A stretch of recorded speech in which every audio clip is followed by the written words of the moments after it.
on Weed Street. This is the Briggs and Brown Show on CHGO Bears, CHGO Sports, always bringing the heat every single Sunday, every single day of the week. And no better two guys to bring the heat here today than Lance Briggs and Alex Brown. This has been a day of disappointment. I know you guys were dialed in, dialed up, watching the game, and I know everybody's really highly anticipating hearing your thoughts. So I'm going to clear the floor, let it rip. I don't know why you do that. I don't know why you would say Briggs and Brown. Listen, it's Briggs and Bragg, baby. You know what I mean?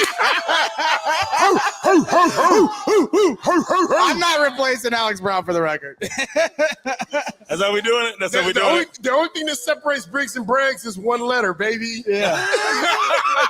and I got an A. Hey,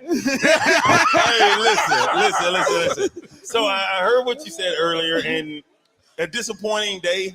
I think watching our quarterback as he went throughout the day, he throws for 2 touchdowns. He throws for most yards he's thrown for since he's been in the NFL. So I don't think it was a completely disappointing day.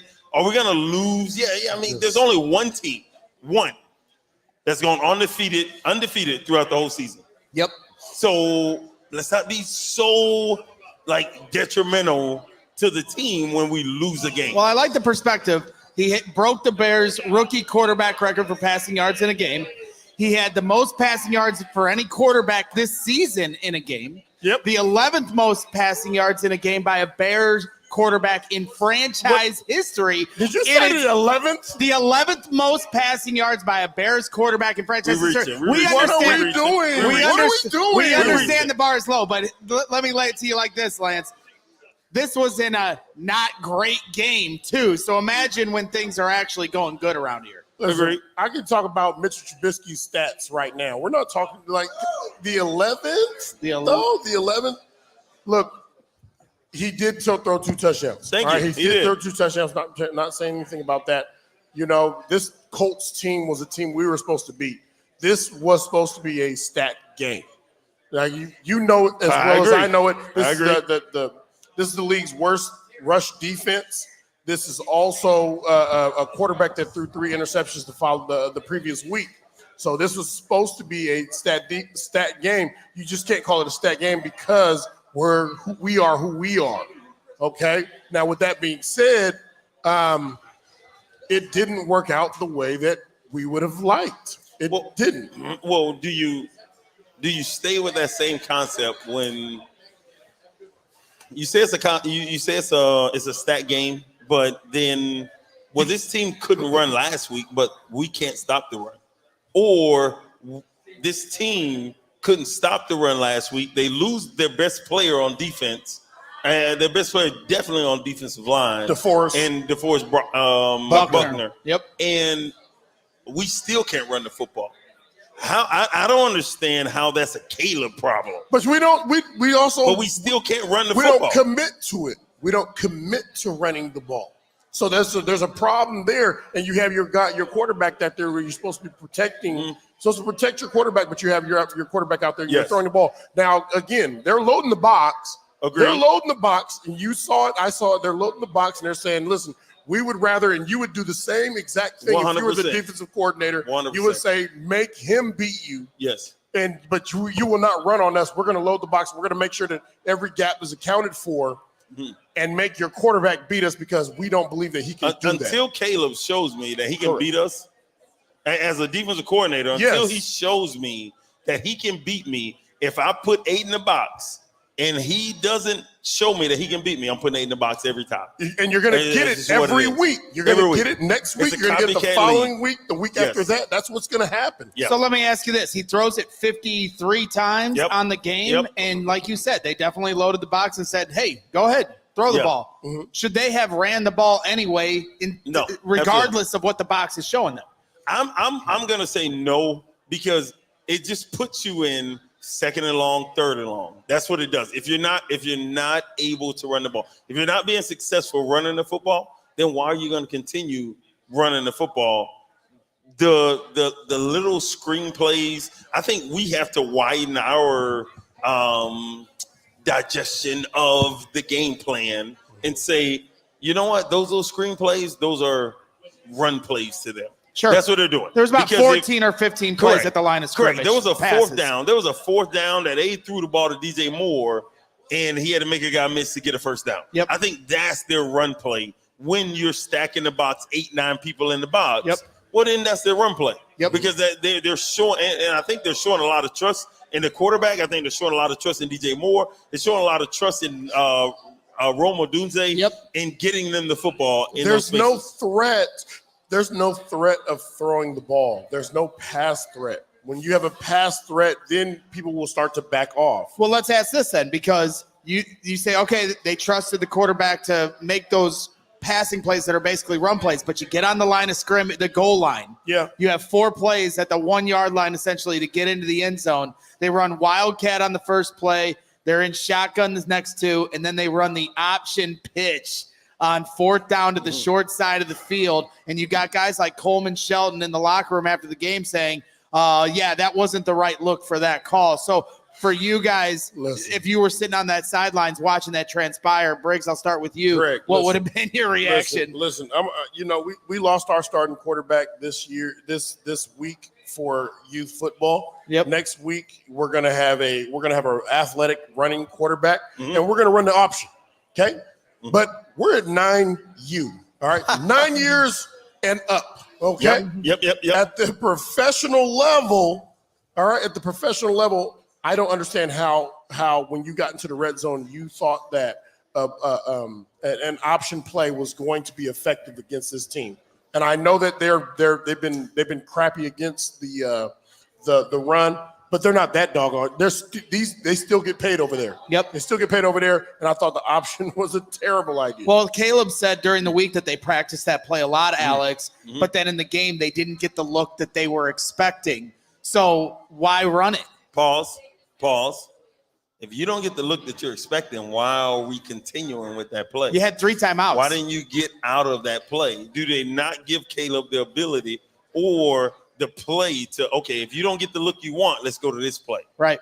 So that's my question for them is if he doesn't get the look that he wants, that you were getting in practice, because in practice it's totally different. In practice, they're going to put the perfect defense for that offensive play so that offensive play works. Yep. Right? So you want to know, well, damn, did he not have a play to go to if he didn't get the look that he wanted? Like that's my question. Why was that play in your card? Why was the play in your card? Every play is in the card. Every play is in the card. At any point, every play is in the card. At that particular moment, that was 4th down. Now, 3rd down. Let's go back a second and let's go to 3rd down.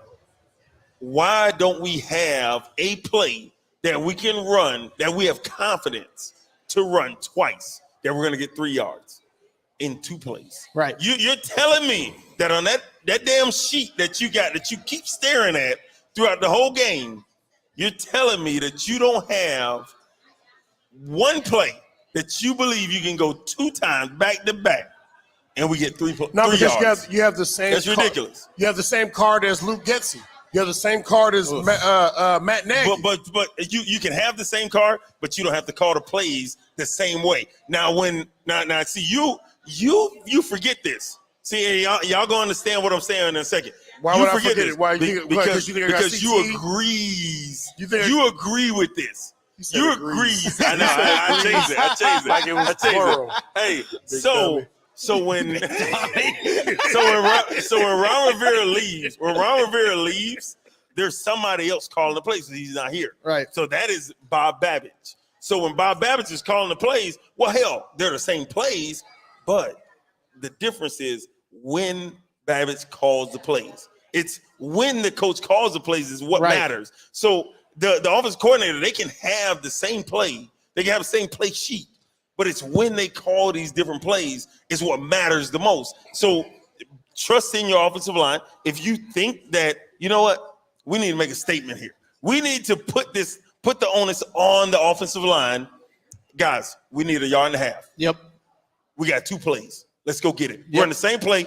If we don't get it, we're going to run the same play again. Let's make the play. Well, let's go. Their problem is they in that moment their identity hasn't been running the football here in the first 3 games of the season, and you needed it to be in that moment. Yes. But they aren't capable of it right now. And then I'm curious to how you guys would take this, because I know Lovie Smith and Ron Rivera and Bob Babich, they were never the types to ever go to the media and exchange shots your guys' way. They certainly would hold your feet to the fire, but I don't know. At one point, Matt Eberflus was asked about this play and said, well, we don't have a problem with the call. It needs to be executed better. Yeah. And then Coleman Shelton, the center, is in the locker room saying, well, obviously that wasn't the greatest look to run that. So to me, there's a difference of opinion from coach to player. Yeah. When you hear that, like, did you guys ever go through anything like that? And what is your interpretation of these guys having kind of a difference of mindset there? Listen, I'll tell you right now that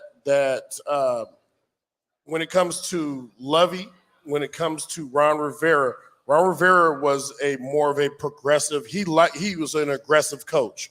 Okay, Lovie loved to sit in cover 2, and he wanted us to get to the ball and take it away. Okay, and so you have 2 coaches that philosophy-wise, they might bump heads a little bit. They agree, but they bump heads a little bit. But the combination of the 2, with the talent that we had on that team, allowed us to flourish. I'll say that. It allowed us to flourish, all right? Yep. Ron Rivera got moved out really quick, okay? And then you bring in Bob Babich. Bob Babich was one hell of a linebacker coach. But his first year as a defensive coordinator, he was horse shit. He was bad. It was bad. It was bad. It's a work in progress. Right. So when we talk about it was bad. It was bad. And we were a team that didn't have many pieces that were gone from the year before. We're expecting to go back to the Super Bowl. We did not. We didn't even come close to coming back to the Super Bowl. Agreed. You know? And there were very few pieces that were moved out. You know, and the main piece that was moved out was the defensive freaking coordinator. Yep. So it matters. It matters what calls. It matters what's going on. Those guys that are on the field, whether you say you wanted them to execute, but how they're being taught to execute also comes into play. Alex, is it a cause for concern? Do you read that as exchanging differences of opinion through the media, almost shots fired both ways? Or is that just, hey, after the game, you're answering the question honestly, and they go back to work on Monday, and there's no hard feelings, regardless of what the coach says or what the player says in the locker room? We're talking about from the offensive side, from an offensive perspective. Is that what you're asking? I'm just asking, like, where you're giving honest answers through the media, but it can be interpreted as Eberflus saying, hey, the players need to execute better, and the player, Coleman Shelton, saying, no, that play wasn't the right call. Okay, I got you. You know what? I think there's some truth in both. Actually, I think there's truth when the coach says that the players need to execute better. I tend to lean towards the players execute the play, regardless of what the coach calls. You can make it work.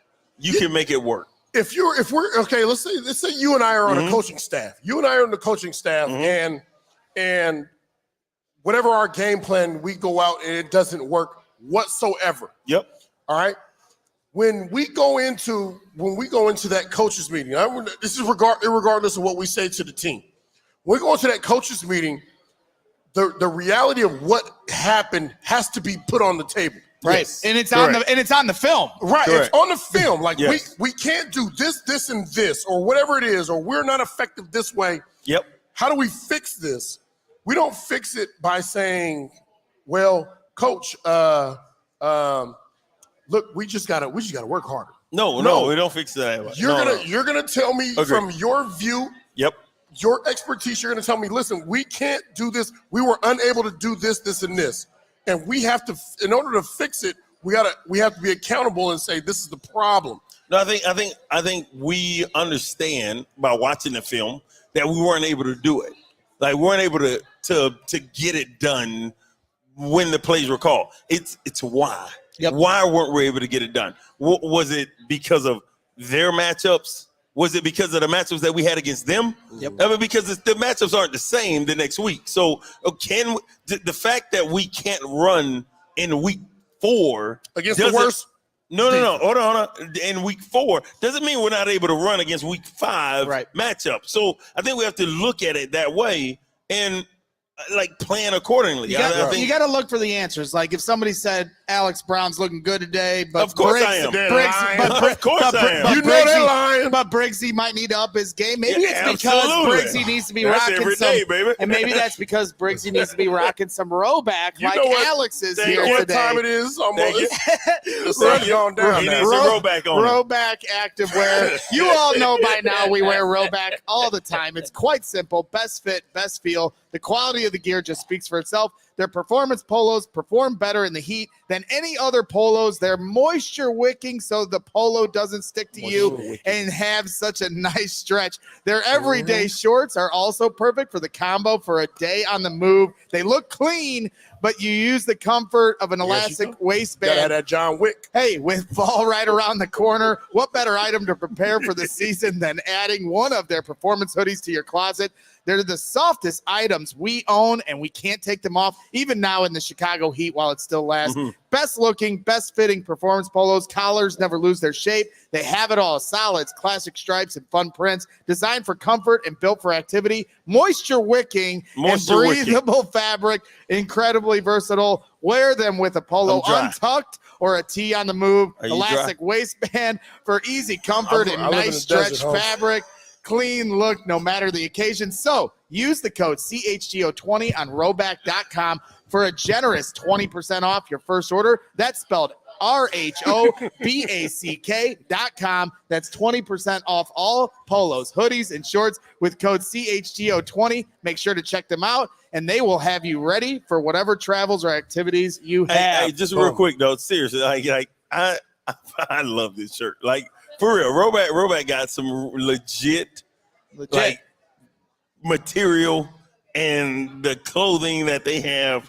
I love it. I think it has a little bit to do with who you are, because I mean, like, there's only so much that Roback can do for you. That's true, right? You gotta look good yourself before Roback can help you look better. I look real good, baby. Yes, I'm telling you. It really. Yes, you do. Yes, slurping up some Roback right now over here. All right. Well, hey, you know what? Back to getting. Hey, so we're getting back to the Bears, and let's lay it back on. So we talked a lot about the run game and the decision at the goal line. We did talk about Caleb Williams off the top, but I think we do need to go back to it and try to understand big picture. First 3 games, you're seeing progression. I think we've all acknowledged that. Yeah. But then there's also mistakes being happened. Now, El Boogie, I'm going to dial you up here because I know you've kind of messed. You poked the bear a few times with Alex, and fans are talking about it. So this is an unavoidable conversation unless you're literally trying to bury your head in the sand. No doubt. Justin Fields is 3-0. I think he was 25 at 32 for 250 yards. I think he had a couple touchdowns. And there's a lot of fans out there, and I know you were a big supporter of his when he was here in Chicago. Now he's 3-0 at Pittsburgh, and Caleb here is early. He's a rookie, had a decent game here today, showing progress, but fans are sitting here still trying to question the decision. Where do you stand? And yes, I'm dialing you up to annoy Alex Brown right now. Yeah. I mean, listen. I'm just gonna say it how I see it, and. Which doesn't require all the huffing and puffing over here. Move your microphone, okay? Thank you. What Justin Fields does over in Pittsburgh, that's a credit to Pittsburgh. Like that doesn't help us over here. Sure. I like the kid and all that good stuff. However, what we need is for Caleb to play at like the number 1 pick. That's what we need. And there are things that are pulling him. There are things that there are obstacles that he has in front of him, and when I say that, I'm talking about that offensive line. However, play caller, the play calling, the offensive line, there are a lot of things that come into play. However, there are opportunities that are left out on the field when it comes to Caleb Williams, okay? There are opportunities for him to throw that ball to receivers, whether receivers turn the wrong way or he throws to the wrong spot, everything still falls on that quarterback, just like it falls on the linebacker on the defense. Okay, There's a quarterback on both sides. So, and when you have a receiver that's running deep and you miss him, we are in week 3 now. We're in week 3, not 2, not 1. We're in week 3 now, and you are the number 1 pick. My biggest issue is that there are too many excuses for the number 1 pick. In that sense, there's too many excuses for the number 1 pick to be making throws that you should be making and say, okay, well, that was just week 1. Okay, well, that was week 2, and he could have had this one, he had that one. No, when you have the opportunity, you need to put it somewhere where that receiver can at least make a play on it. Now, hey, you can love it or hate it, but you guys were in the locker room, and maybe or maybe not, there's players in that locker room that are internally questioning those things. Alex, to me, one of the most glaring things that you've seen here the first 3 weeks, you can talk about the progress, and there certainly was, but the accuracy downfield at times, you're sitting there like, where? That's not even close. And it's startling, honestly, because as you said, a number 1 pick, the cachet. And at the end of the day, I can understand a missed throw, but some of these are so off target. Does that Greg, do you know how hard it is to even be a number 3 pick, round 3, round 4?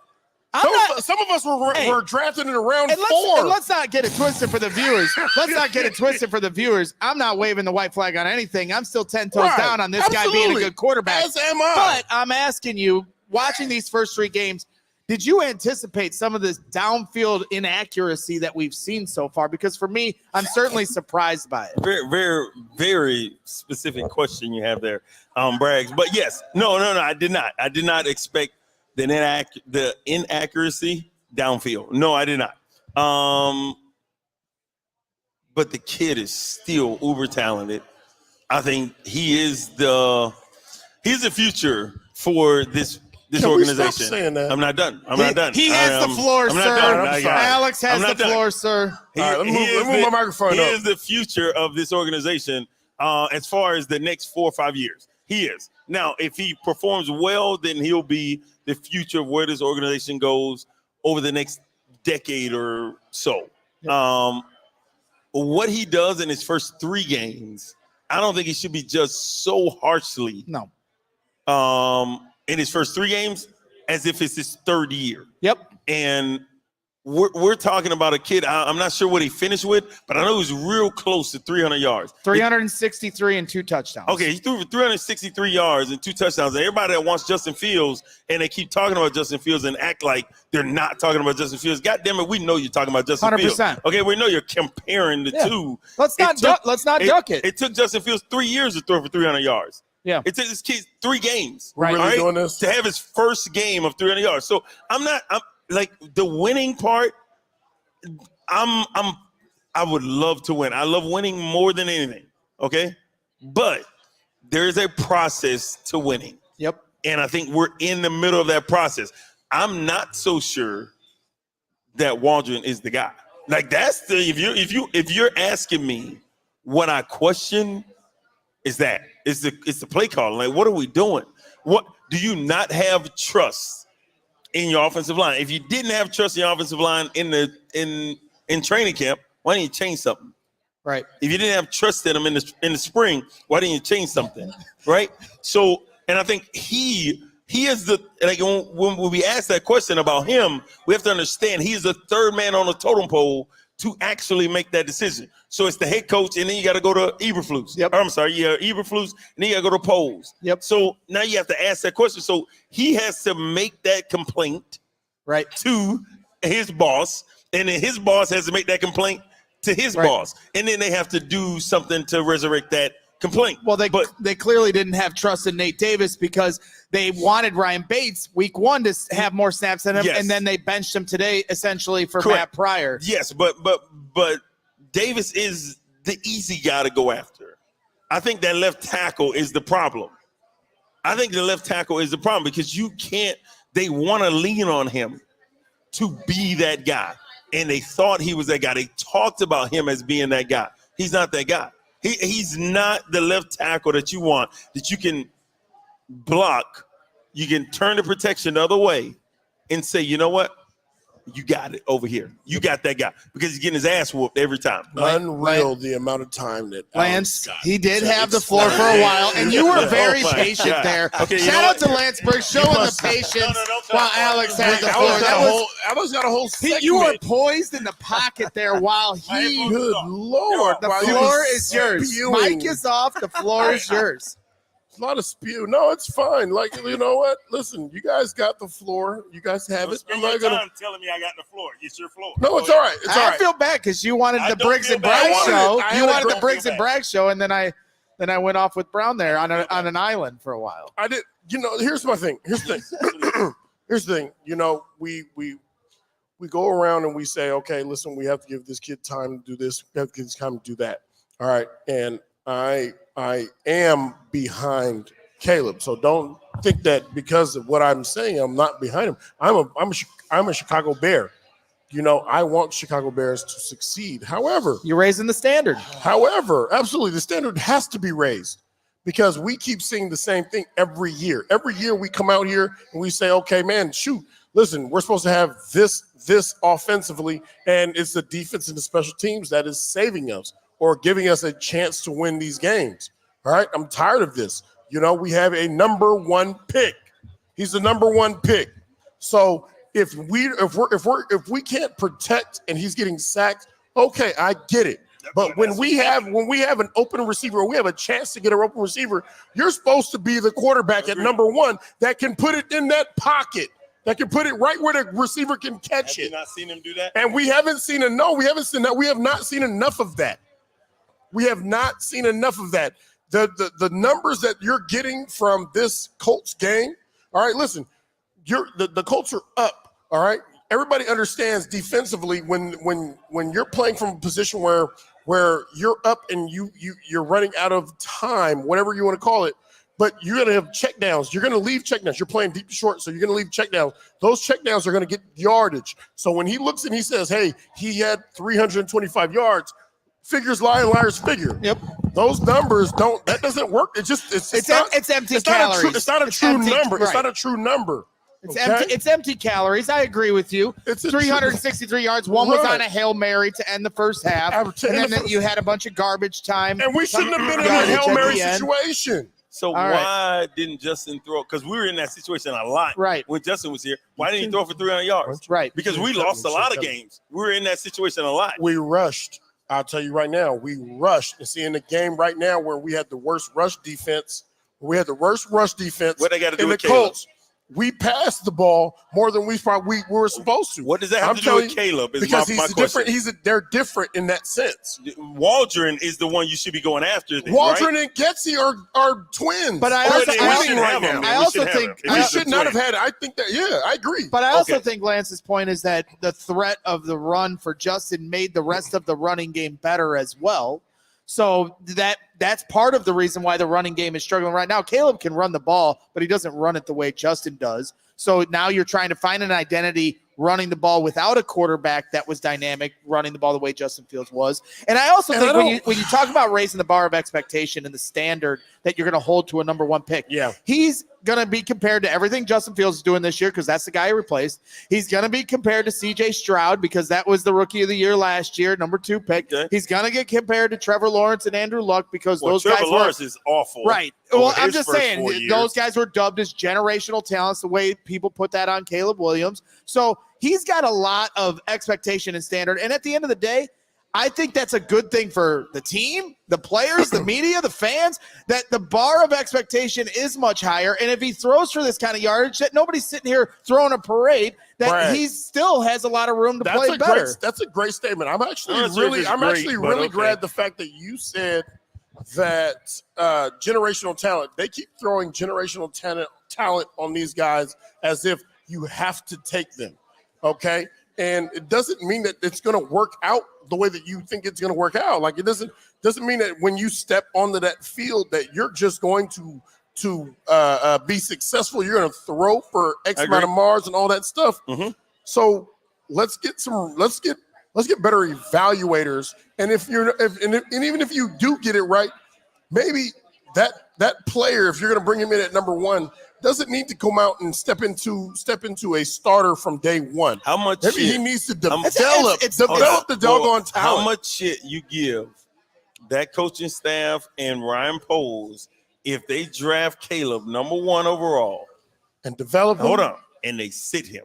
Yeah. And he doesn't come out of no. What I'm asking is how much shit do you give him? Right. Because are you now saying they're tanking the season to get this kid? He's the number 1 pick. Well, shit, shouldn't he be ready to play? And that's the cross. You know what I mean? That's the cross in the road they face. Exactly. They're trying to develop a quarterback with a team around him, for Correct. the most part, that is a win now roster. Correct. We've got a couple huge super chats in here that I Okay. know are going to dial you guys up, so we've got to get to them.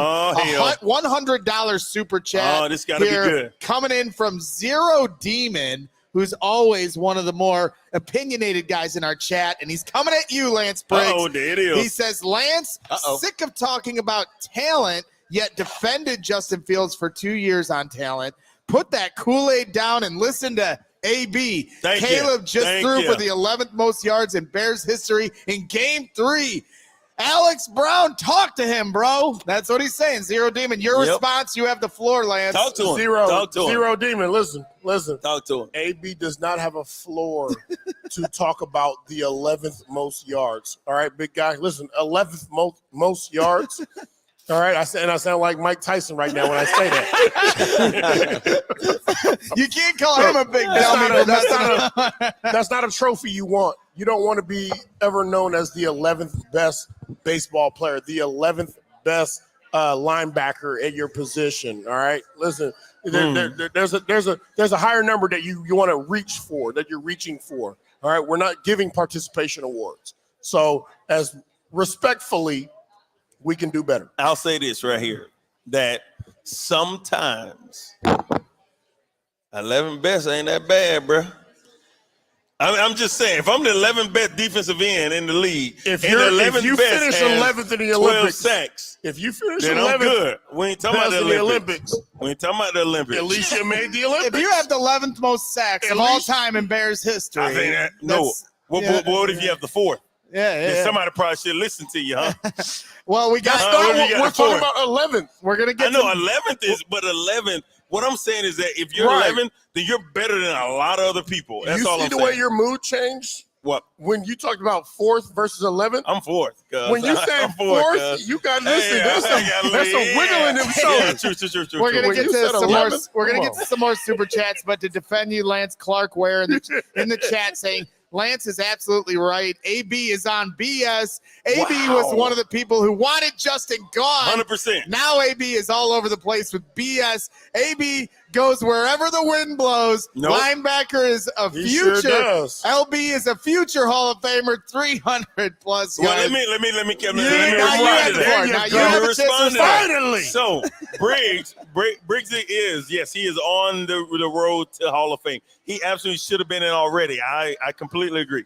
What I'll say is that as far as the Bears quarterback position, I don't think I'll go with the win flows. I think that we saw Justin Fields for 3 years and we saw what we got. We've seen this kid now for 3 games and we're already making a decision on him. And I think that's unfair. That's just what I think.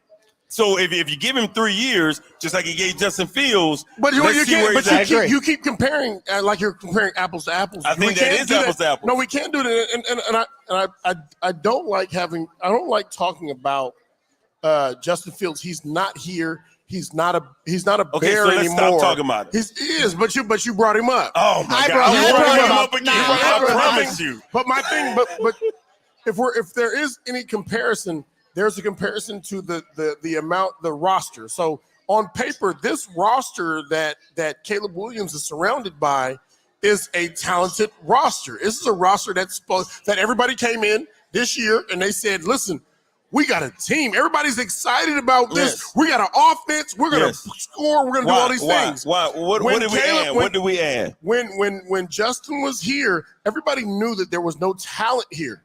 Everybody knew there was no talent here. That's period. That is the factuals. All right. So you can't put them in the same. You can't put them in the same room. I think you cannot. You cannot. As a rookie, we as have a rookie improved, quarterback. We have improved he has improved every year that he was here. The only way you don't put him in the same room is that you believe that Caleb and Justin are on the same level. Well, I'm thinking that Caleb is the number one pick. Well, hold on. I'm thinking that Justin was 11. But I'm just saying. Difference. But hold on. What I'm saying I thought 11 was good.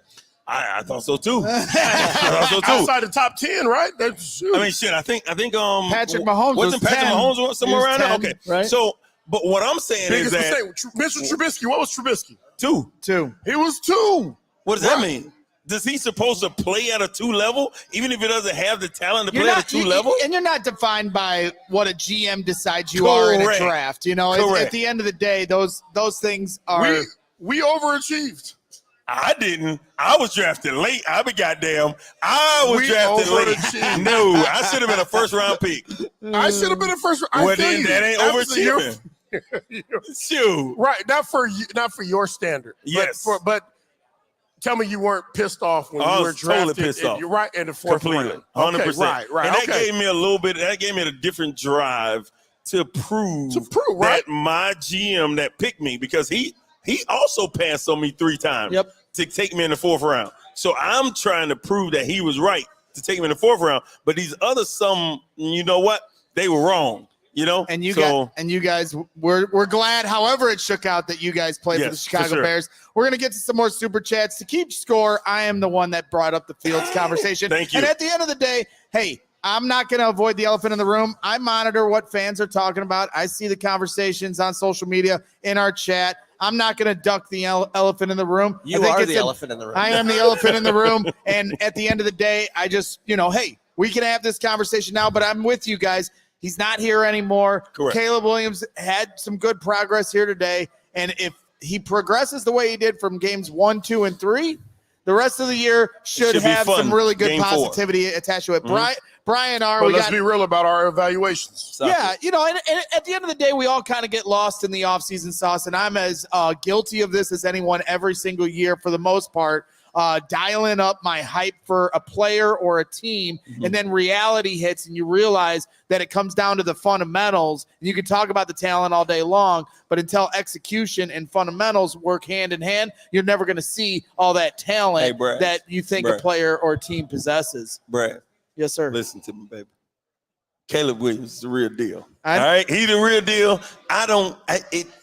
3 games ain't changed my mind.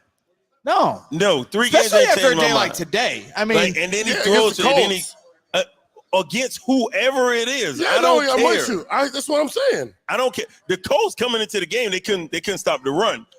That ain't got nothing to do with his 350 yards passing. That's right, man. Okay, all right. Well, thank you. All right, let's get to another super chat here. Brian R. dropping a $50 super chat here into the show, and he says, "Coaches and players pointing fingers is concerning. Speed limit. What's the worst thing Perp did in practice or a game? I don't know, Perp." Or in game. Wait, who said that? Yeah, what's the worst thing? Which guy? Perp. Which guy said that? Brian R. I don't know who Perp is. What's the worst thing Perp did it or a game that Lovey would have apologized to him for? New 2 guys and a Pro Bowler. I don't know who Perp is. Yeah. I don't get the reference. Okay, all right. Hold on. Let me know who. Wait. Oh, he's talking. Who is the guy? Who is the person that's saying this? Brian R. Yeah. Brian R. Brian R. Lacker. No. Because Brian R. I'm gonna tell you this, and nobody, like even the guys up here, they have no idea about this. But the fact that they said Perp threw me for a loop, because I don't know. The only people that know me by Perp is the people that went to school with me up to 8th grade. Okay. Because they call me Perp. Because there was a guy. Don't laugh. Stop. They called me Perp because there was another guy in our classroom that was darker than me, and they called him Black. And so they called me Perp. That's honest truth. That's honest truth. Oh, I promise you. Gosh. That's funny. Yeah, all right. So they called me Perp. So that was my original nickname. Hey, what a bunch of jerks. So he's put it out there. What a bunch of jerks. Brian R. putting you on blast, knowing about some of your history. So he must know me. So he's asking you, what's the worst thing you ever did in practice or a game that Lovey would have apologized to him for? I don't really get the question still. Now that we understand the context of the verb, what am I missing here, Lawrence? Okay, well, we'll move on. I appreciate your support to the show, Brian. Yeah, for sure. If you've got the clarity in the chat, we'll try to double back on your question. I need to find out who the hell Brian is. Yeah, Brian, got your. You better watch your six. There's we'll only get a couple more super 50 people in your White Springs, Florida. Yeah, well, including cows and Wow, are we gonna do that? Brian is saying AB said that Perp was his nickname on two guys in the Pro Bowl. Okay, Yeah. I see. Uh-huh. Brian, Okay. okay, he's following. Okay. He's following Yeah, your he's following, He's following your shows. Okay. So Papa Doodat, $10 super chat.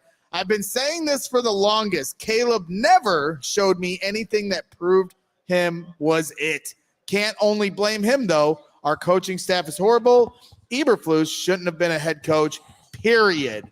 Do you guys have any thoughts on that? I do. I have thoughts on that. You look at a kid in college and he throws 40 touchdowns and 6 interceptions and wins the Heisman. And in the following year, well, I think the kid went second round to the Minnesota Vikings. The receiver he had, and Jordan Addison. So then the next year he throws 30 plus touchdowns and 5 interceptions, and you're sitting here telling me he did nothing to convince you that he was a pretty good quarterback? See, I don't believe that. Just because he struggles early, that doesn't mean that they're not good. Peyton Manning struggled early. Joe Namath struggled early. Yep. Like I don't get it. Like the quarterbacks that come in and they start right away. Tom Brady didn't start right away. Yeah, everybody wants to compare the kid to Patrick Mahomes. He sat for a year. Right. Think about where you'd be if this kid was sitting on the bench with, let's say, a veteran quarterback in his starting. How would you feel? You wouldn't be happy about it. You'd want to see him. So I think there's always another side of the coin, and we're forcing this kid in to play right away. And there are learning curves. There are bumps and bruises that you're going to have to go through. We've dumbed the game down enough that a first round pick or players in the first round come in and they can start. You're like amazing because you keep saying that, and your first round pick in your year, you are wholeheartedly on board with saying ain't no way in hell they should have been a first round pick. And you're pissed off that they were a first round. You know exactly who I'm talking about. Talking about yes, Michael Haynes? that guy. Yes, that guy? You're upset about it, but you say he should have came in and been ready to play. Well, he shouldn't have been a first round pick. That's just my it. issue. He shouldn't have been. He shouldn't have been. Okay, However, but that's not for me to decide. My biggest issue was not just Michael Haynes. My biggest issue was that in the second round, there were 12 linebackers that were taken. Well, ain't got nothing to do with the Bears. They took Peanut. They were smart to take. That was a good job, right? I think that was a smart take. Okay. That was a smart Should take. they have taken you? No. Okay, because you were going to be there later, so they did a good job. Yeah, man. You know what? Let's move on. All right, let's do a few. Let's try to grind through a few of these super chats here real quick. Let's do some super chats. Come on, Guy Finley, Briggs and Braggs. Briggsy and Braggsy. Let's go, my man. All day. All right, Guy Finley, $25 super chat. Lance, a certain Hall of Fame quarterback you should know was 62 wins, 114 losses, or 62 of 114, 54% completion percentage, 683 yards, 2 touchdowns, 8 interceptions for a combined 49 QBR in his first 3 games. He was the number 1 overall. Didn't throw 2 touchdowns in a game until his 6th game. Who's the number 1 overall? I'm assuming he's talking about Peyton Manning. Give the kid a break. Let's keep going through a few super chats because I want to see if we can try to talk a little defense for the last 10, 15 minutes of this show. D Boone, $4.99 super chat. I blame nothing on Caleb Williams. His staff should not be here coaching this guy. You get a new quarterback, change the staff, period. We'll try to roll through. Another one coming from D Boone. There's some things you need to work on there, Mr. Boone, if you blame nothing on your quarterback. Okay. Yeah. Everybody holds accountability, and they all got to get better. Caleb Williams missed some throws. He threw some picks. He had the fumble where he's got to have a little more pocket awareness regardless of, Latu coming around the corner on Cole Kmet. That's a tough matchup for Cole. D. Boone adds in there. I feel Caleb Williams is trying his best to not be Justin Fields instead of playing off of his game. So many times it wasn't there, yet he stood in the pocket, just ball, man. And so he's suggesting, hey, get out of the pocket and get some yards on your own.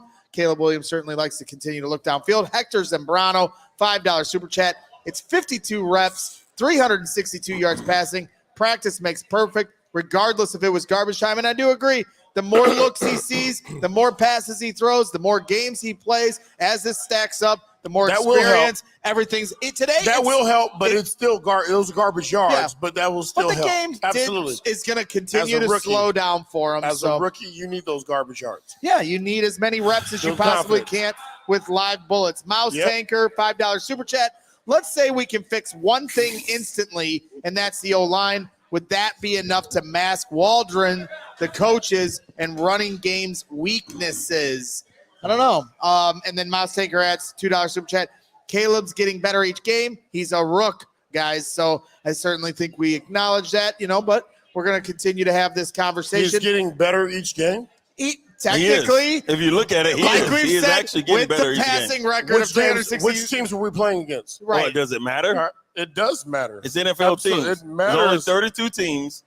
If you can win a football game, I think you'd agree winning in the NFL is very hard. Well, and I think so we're all whoever very hard. It's Exactly. very So hard. it doesn't But matter there are who you harder play. teams to beat. Agreed. 100%. And There are let's harder be grateful. teams to beat. Let's be grateful they're not playing the best defenses in the league each week to start the year, because he needs these reps against some of these lighter opponents, because when they get to the second half of the schedule, it's a gauntlet, and Yeah. hopefully What was the he's spread? ready to I go. What was by the the time spread they get for to this the- I actually game? think two of the. I actually think It was two one of and a the. half, right? 1.5? I'm or not sure. one? It was one.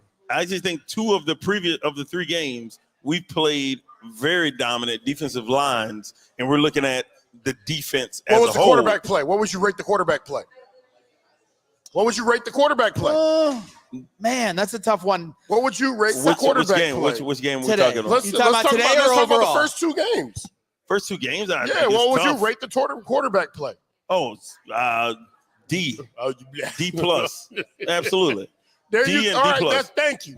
What would you say? What would you say today? What would you say then, At Briggs? least it was honest. At But least that hold was on. honest. Those But when two- you the ask me first that two- question, whoa, you ain't What's gonna, this you ain't grade gonna let me today, come then? back? first two games You're not were gonna against- allow me to were come back against and one of ask the you a more question? competitive NFL teams. Whoa. We You're not just gonna allow me played to against- come back and ask you a question? No, Hold we're on. moving forward. No, I'm not moving forward. No, we're moving forward. Because Here when we a go, quarterback Briggs, let's roll. plays, All right, when what's a next? quarterback plays, it's easy for Lance to walk through and say, well, This boy you know keeps what? using my government name. Keenan Allen didn't drop a touchdown pass in that first game. Like, it's easy to pass up because that changes how that game's looked at. It's easy to pass up how this kid was hit so much as a Chicago Bear quarterback that it reminded us of the Cleveland Browns game when Justin Fields was in the game. That is easy to look past and say, you know what? He was just, he didn't play well. Well, why didn't he play well? Because at quarterback, you need a lot of help to play well. You can throw the ball perfect and the guys can drop the ball. And that comes as an incompletion to you, not as a 36-yard reception. So there's a lot of help you need as a quarterback to be good. You need that help. You need guys to do their job. And if today we had two tight ends on a defensive end, the quarterback gets sacked. Why? You can't block him? You can't block the guy with two players? Like, what are we doing? So, Alex, let me ask you this, because we've seen it now 2 weeks in a row. Last week, Cole Kmet one-on-one with Will Anderson. And then this week, you see him with Latu. Latu wins, gets the strip sack. And we even saw in the preseason when the Bengals came to town for that joint practice, the Bengals put out some highlight stuff from that day, and they put him one-on-one with Trey Hendrickson, and it didn't go well on that one-on-one rep. So when you, as a defensive end, were lined up against a tight end, whether he had reputation in the league or if he was a new guy, like, what was your mindset when you saw? I'm beat the shit out of him. Come on now. I'm beat the shit out of him. But see, I felt like I was a different type of defensive end. I don't think they're going against me out there. I don't think they're going against guys that are Pro Bowl level or Pro Bowl alternate level players. I think they're going against guys that they should be able to block, especially with two players. So today, the play that we saw that we're referring to is where they had 2 tight ends blocking the defensive end, and he still gets the sack. That shouldn't happen. Correct. It shouldn't happen. So, like these particular situations, there are situations where the coach calls a play, and it's not always the quarterback. Can he grasp what we're trying to do? Can he make the throw? Can he cipher through the defense? It's sometimes, can we block for this? Can we actually block for a 5-step drop? And I think that's the hard part in trying to cipher through all of it to figure out who's at fault here. I think everybody has a hand in it. The quarterback can make everything work if he's good enough. He can. Yep. Because we saw it with Peyton Manning. He's got to be good enough. Well, yeah. But and what I say is, we saw it with Peyton Manning. We saw it with Tom Brady. Oh, yeah. You see it with the top-notch guys. Well, I'm not saying he's one of those guys. Yeah, I don't know if he's one of those guys. We don't know. I hope he is. Absolutely. I know he's better than Justin Fields. Well, I mean, only time will tell. Nah, bullshit. Only time will tell. I done seen enough time. Will tell. He's but better Justice than Jay Fields. Listen, Justice not here. Right. We So were talking please about stop Caleb. referring to him. I didn't. You did. You jerk. Right. Now right. look at what the Bears are doing to us. They're breaking us up already. Week 3 of the season. You know, a lot of questions about Eberflus here in the chat, and super chats coming in. You know, I did have some questions with the timeout usage in the second half. Yep. You know, you call a timeout. Caleb Williams, Roma Dunze connect for their first career touchdown. Mm-hmm. They're having a little game of who's going to keep the ball, and they're celebrating. Yep. Your head coach isn't necessarily yelling at anyone that we're going for 2. They burn a timeout, then they don't get the 2-point conversion. Later in the game, the Colts are at the goal line on 3rd down. Bears call a timeout with like 5 minutes to go. Now you're down 2 timeouts, and then at the end of the game, they choose not to onside kick. Between the timeouts and the decision to not onside kick, I know Eberflus doing a fantastic job with this defense right now. Yep. But how are you looking at in terms of his decision making? He's a head coach, man. He's a head coach. So when you're the head coach, you're responsible for all of it. You don't get graded as a head coach. You don't get graded on what you do for one side of the 3 different phases of the game. So you got special teams, you got offense, you got defense. As a head coach, you don't get graded because your defense did really well. You get graded for the whole thing. The whole deal. Yeah. Right. So that's hard for me to understand why he can't. You can't compartmentalize his coaching like it is a whole. You know, everything. If your offense goes out and your offense plays well, your defense doesn't play well, your special teams is okay.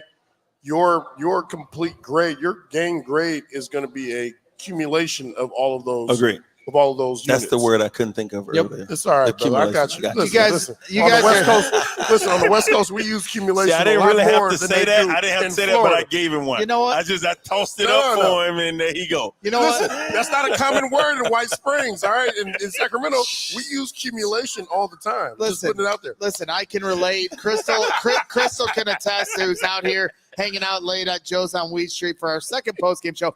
I have an extended vocabulary that the guys on our show are constantly questioning because they think, no, there's no way this idiot just pulled that word out of his vocabulary. So, Briggsy, I know how you feel, man. Don't let him question your vocab. You've got this. I know we've been offense heavy here today, and we're starting to talk about that damn defense. We're starting to get to the back end of our show. You know, at the end of the day, Anthony Richardson certainly was trying to do everything he could to give the Bears an opportunity to win this game.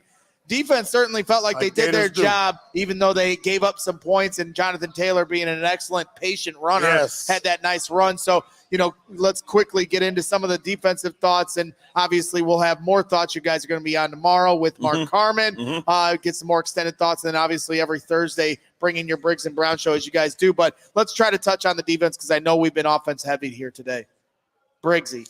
Well, I mean, listen, you know, you look at Richardson, you know, last week he threw 3 picks.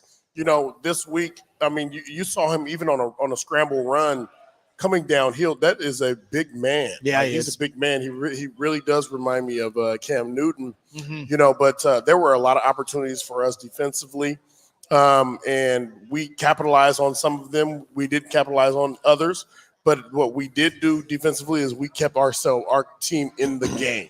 I think we kept our team in the game. There were times where Indianapolis had the ball on the goal line, and we got a pick in the end zone, and prevented.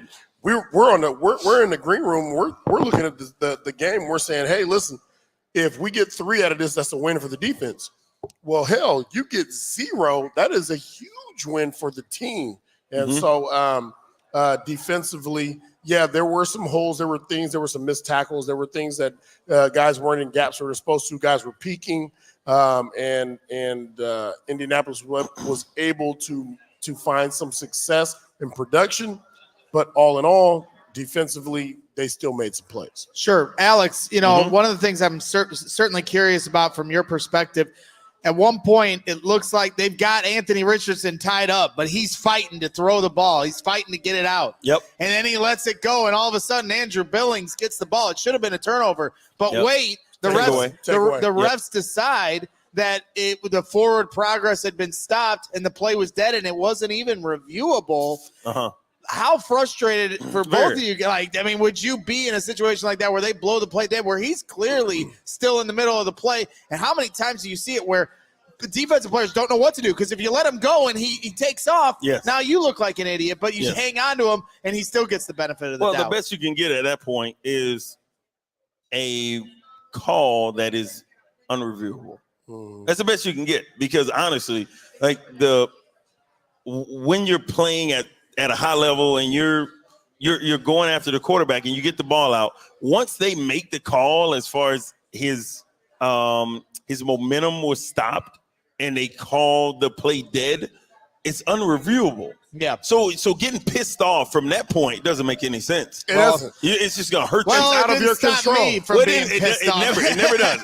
It never stops everybody at home watching. Yeah. But as far as on the field, you have to understand that nothing I say, nothing Coach Eberflus says, nothing that anybody says is going to change this because we can't review it. So how do we move forward? Next play. That is it. It's the next play. Okay, so all right, fine. That sucks, but okay, fine. All right, now we got the next play. And now let's make the best of this next play. It's the only thing you can control. It's the only thing you can control is the next play. Yes. So I thought they did a really good job defensively. I thought they did a really good job against the pass. I thought they really did a good job of a quarterback that has struggled through the air, but that team, they want to run the ball. Right. With their offensive line, with their running back, and Jonathan Taylor, they want to run the football. We didn't do a good job of taking away what they do well. With Jonathan Taylor running for over 100 yards, having 2 touchdowns, I thought that was a big issue, because you got to go in and you got to think we're going to take something away. And if there's one thing that if we lose, because it's always a possibility, right? If we lose, I want to lose with you not doing what you do well. Right. So I'm going to take away what you do well. We couldn't do it. Yep. We couldn't take away the run game. And whether it was Jonathan Taylor, whether it was the kid, gosh, I forget the other kid name, I think it was out of Ohio State. Sermon. That was him. Yep. Sermon. So, we couldn't stop him from running the football. We have to be able to do that. And with a quarterback like him that struggles, I think, with accuracy, we have to be able to stop the run with 6, maybe 7. We got to be able to stop it with 6 in the box, 7 in the box at most. You have to trust the person next to you. When you get to a situation where there were some runs where Jonathan Stewart was very patient, he would bump into a lead blocker and then bump out Taylor. Taylor. Sorry, Taylor. Yep. And if you are that upfield defensive lineman and you peek in the gap you're not supposed to, you get gashed. Yes. You have to believe. Stay in your gap, fight your gap. Keep that. If you want to keep one arm open, whatever it is, whatever you want to call it, but stay in your gap, be gap sound, and know that and trust that your teammate is going to be there. There's nowhere for him to go. Let's do this right here. So everybody watching, honestly, what Briggs is talking about, we played on the same side of the football. And when I got my offensive lineman locked out, boom, I'm here, right? So what Lance is saying is, stay here. When I have this guy here and my eyes are inside, that means I can make a play on this side right here. And so I'm I got running, my guy and here. I'm running so he's through this running gap. here. I'm running right? through this gap right here. So, and he's running through it. So once he starts hard going, as I can. that he don't want to, it's hard to stop. So once I do this, now we're in the same Now gap. we're in the same gap. Now guess where that damn running back going? He gonna see Right that here. and bump right out. And now you got two guys in the same gap. And now now the people at home are looking and they're like, well, why What's the hell going isn't the on? safety coming downfield and they're making that tackle? It's not the safety's job. He's trying to make up for inefficiencies throughout what Lance and I have done. Yeah. Like, so that is what he's saying. If I stay in this gap and Lance runs Run downhill through in this gap, there's it's a nowhere wrap. for There's him to nowhere go. Like, and at that point, you can really point to who the hell made the blunder. Either I'm gonna miss a tackle, he's gonna miss a tackle, and it's as clear as day. Somebody trip, fall, you get a good lineman up that puts you on the ground, Yes. something. But Yes. when we say, hey, whose gap was that? We know. You know. We know who gap that was. Yep. Right. Hey, that's what it's all about. Assignment Right. football. Accountability. You guys Accountability. always Yes. held down your assignments across the We board. tried to. And this Right. defense Yeah. does a pretty dang good job of it at the end of the day. Hey, we have 2,000 live viewers here Oh, for man. our Appreciate y'all, second man. Rock and post-game roll. show. We've got some of our most loyal fans sticking it out here all the way Appreciate to the y'all, end baby. at Joe's What up? on Whoa. Weed Street. We appreciate everybody hanging Whoa. out. Please make sure you're hitting that like button while you're hanging out Come with here, us man. as we back start that to royal blue. wrap these things up. We got a Colts fan up here. I think Alex Brown is about to tackle a fan, which is going to be a great thing. Out of control. I don't know what's about to happen here. We got Out a of control. showdown Hey, listen, on the stage. I'll tell you Alex what, Brown. that guy, hey, that's an athletic move for that guy in the Colts shirt. Yeah, he got up on the stage. You know, hey, what do you Very think? What do you athletic. think? Like if Alex drop kicks him or like I- stone cold stunner? I What do would you have think? I would have liked to see him spear Alex right in the knees. You know what I mean? Like that's when Dang. you get to this certain age, like that's your certain Going weak for point, it, huh? right? Yeah. Hey, go. You got to Absolutely, chop him right, down when he's right. tall like that. You got to chop down the Yeah, tree. hey, just don't listen. What you don't need to do is don't hit the Roback. Don't pull on the Roback. Don't go to the all right? Roback. Don't mess Don't with go to the Roback. Roback. Yeah. Absolutely. Yeah. So I don't know. He's playing nice with them, but I feel like there might be a karate chop coming at some point. Well, while we wait for karate chops to happen, let's get a couple more super chats. If we in. get a karate chop, cut back to Alex. but- $9.99 Mylec Terry. Look at the passing leaders in 2014 versus 2023. The league is going backwards when it comes to QB production. Yeah, there's no question. QB numbers are down across the board.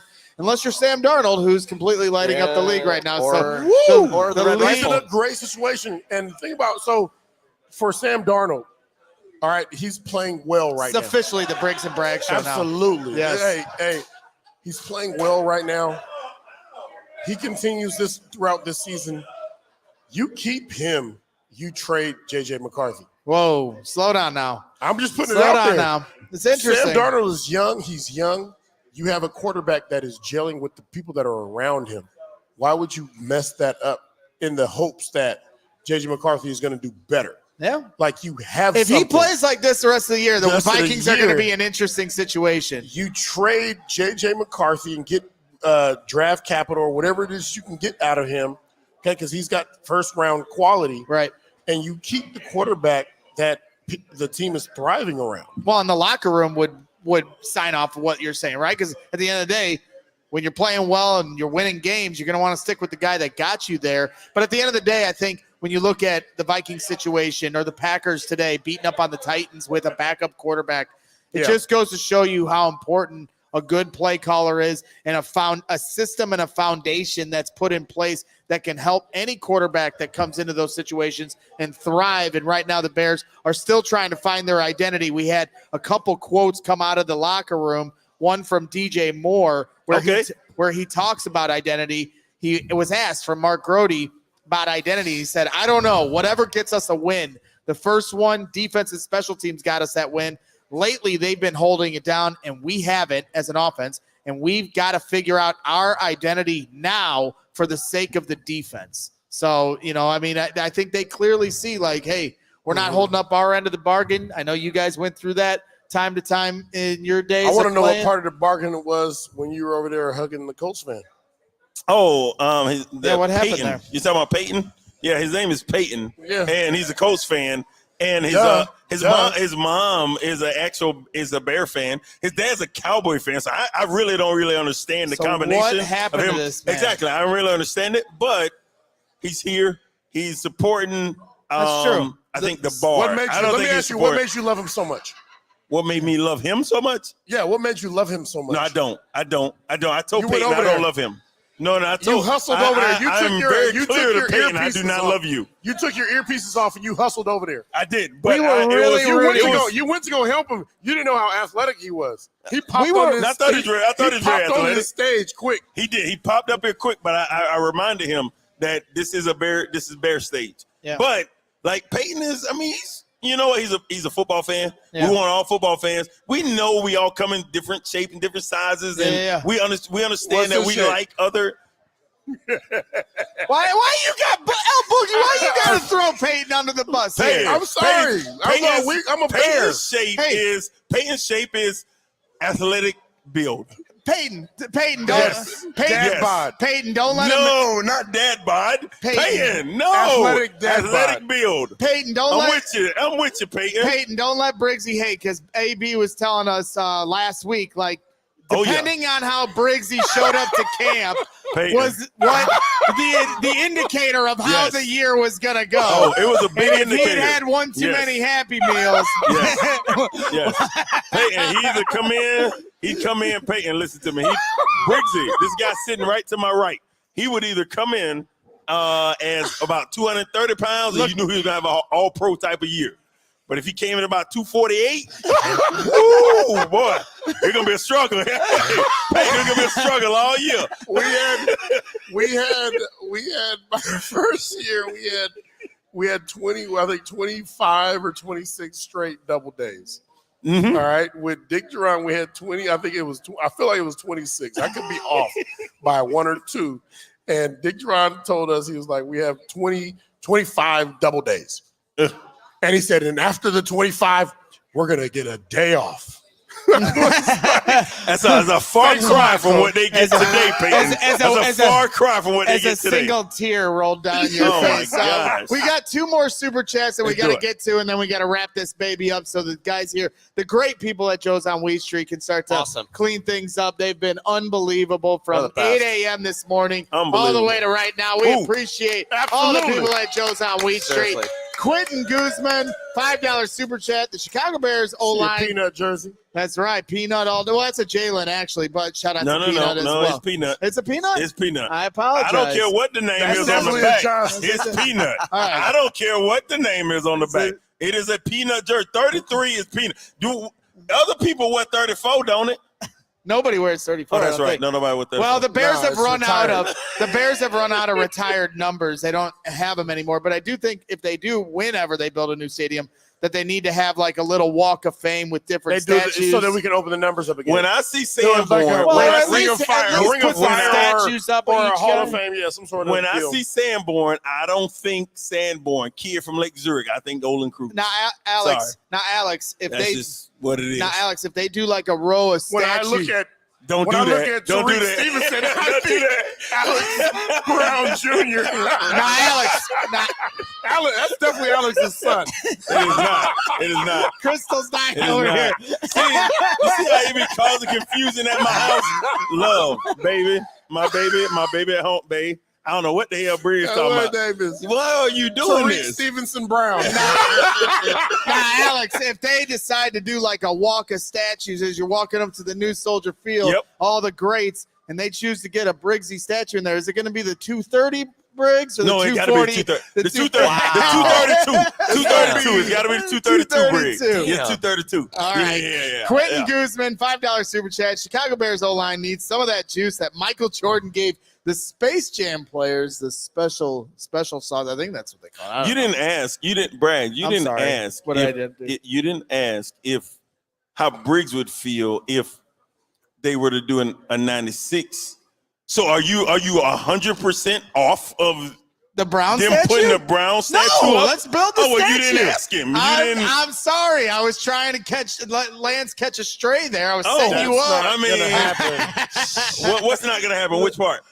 You're not getting the Brown jersey. No, the statue. We're talking about the statue. You're not. You get. A brown At the new jersey. A stadium. brown jersey is going to go in Gainesville somewhere. Oh, you're absolutely right. You're going to get a But brown, will it a go in brown- Chicago?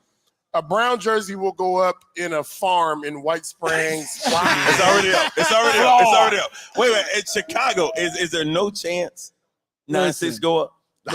Listen, man. I will. Hey, I kind of agree. listen. Hey, he's a bricklayer. He'll just build one. AB, I laid bricks. I'll make your statue out of bricks. We'll build it all day I long. appreciate you, baby. And it'd be a lot of bricks because you're real tall. So Mouse Tanker, $5 super chat. Darrell Taylor, was that 2-sack game a blip, or is he for real? If so, between him, Jervon, Andrew Booker, and Sweat will get a lot better. Darrell Taylor got hurt at one point. I was glad to see him return.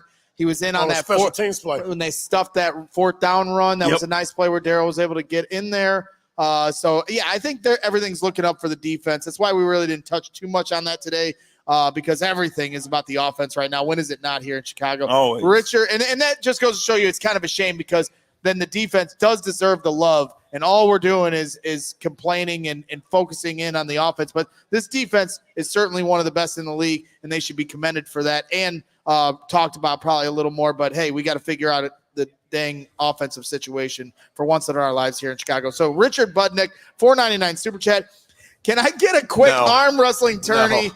Braggs versus Briggs and Brown. Why are you guys doing this to me? Corey Wooten absolutely dominated me in this very room at the draft party. I don't know why everyone thinks that I have any chance against, former NFL greats. 0.